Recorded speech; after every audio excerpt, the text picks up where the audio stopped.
porque a gente tem a viagem de Lula, né, primeiro para a Itália e depois para a França. Vamos começar pela Itália. A Itália tem esse encontro com o Papa Francisco, que tem uma simbologia muito importante, não? Eu acho que é tudo simbologia esse encontro, né? O Papa foi uma das primeiras autoridades de relevo que estenderam a mão em direção a Luiz Inácio Lula da Silva quando ele estava na condição, quando estava preso em Curitiba, né? Então houve ali uma confiança muito forte que o Papa Francisco depositou na história do presidente Lula, na figura do presidente Lula, quando não eram todos os agentes internacionais que faziam isso, aliás, eram muito poucos. Vamos lembrar que eu tenho um amigo que diz assim, né? Eu já acreditava na inocência de Lula quando não era modinha acreditar, porque hoje em dia todo mundo, né, sabe que a Lava Jato foi um terror, mas lá atrás, lá em 2016, não era todo mundo não, Thalita, e o Papa Francisco foi uma das pessoas que sempre fez isso. Então, tem essa questão simbólica, mas tem também uma outra questão por trás que é importante, que é exatamente essa organização geopolítica que vem acontecendo e que o presidente faz de tudo para colocar a questão da desigualdade como sendo uma das bandeiras mais importantes na transformação do mundo. Quer dizer, o presidente entende que o mundo está se transformando e quais serão as perguntas que serão respondidas pela essa nova ordem que vai se formar. E o presidente quer deixar muito claro que a pergunta a ser respondida, a ser trabalhada agora a curto prazo, é a questão da desigualdade no mundo, que vem se proliferando de diversas formas. A partir da pandemia nós começamos a ter uma desigualdade até biológica, né, ou pelo menos médica, que a gente tem ali, porque tinham pessoas vacinadas e outras não, e essa é uma questão que também é muito cara ao Papa Francisco. Então, mais do que simbólica, há também um interesse ali de iniciar um movimento em favor dessa questão importante. O planeta, as questões ambientais são importantes? Sim, mas a questão social também. Logo depois dessa visita ao Papa Francisco, Lula vai então para a França. Bom, na França ele vai se encontrar com líderes mundiais, vai fazer o discurso de encerramento ali desse evento, vai falar sobre o meio ambiente, que está na pauta. E tem uma questão na França que a gente já discutiu na semana passada, né, Fernando, que é o acordo União Europeia-Mercosul, que parece que também está ali na pauta de discussão com Macron. E você chamou a nossa atenção que esse acordo não é positivo para o Brasil. E você sabe que na semana passada também a gente conversou com o Jamil Chad, correspondente internacional, e ele trouxe a notícia de que quem foi? A Assembleia ali da França não aprovou a entrada da França nesse acordo, né? E daí eu lembrei imediatamente de você.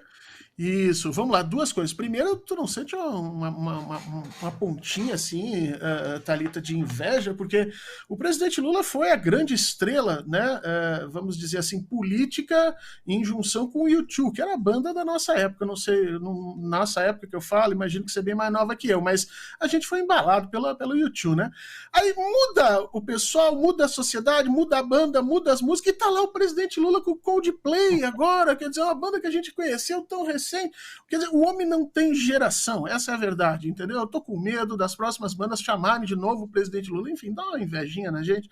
Mas que o presidente faça um excelente discurso lá, ele vai ser visto, é importante se comunicar com os jovens, é uma figura que tem essa capacidade de comunicação fantástica e brutal, isso é muito importante. Com relação à questão da França, tem duas coisas. Primeiro, o presidente Lula, entrando em contato com o presidente Macron, o presidente Lula levanta a orelha de todo o mundo ocidental anglo-saxônico, especialmente aí Estados Unidos e Inglaterra, porque a França historicamente sempre foi um país que questionou a ordem ocidental controlada por Inglaterra e Estados Unidos. Mesmo durante a Guerra Fria, a França estabelecia isso. Então, num momento de ruptura ou de transformação geopolítica, a voz da França começa a ser empoderada novamente. O Macron percebe isso e ocupa esse espaço, e o presidente Lula também percebe isso e tenta criar um eixo França-Brasil que possa conversar efetivamente com essa transformação, especialmente aí China e Rússia. Talvez daí saia, inclusive, algum tipo de declaração com relação à guerra da Ucrânia, porque se a Europa parar de apoiar efetivamente a Ucrânia na guerra,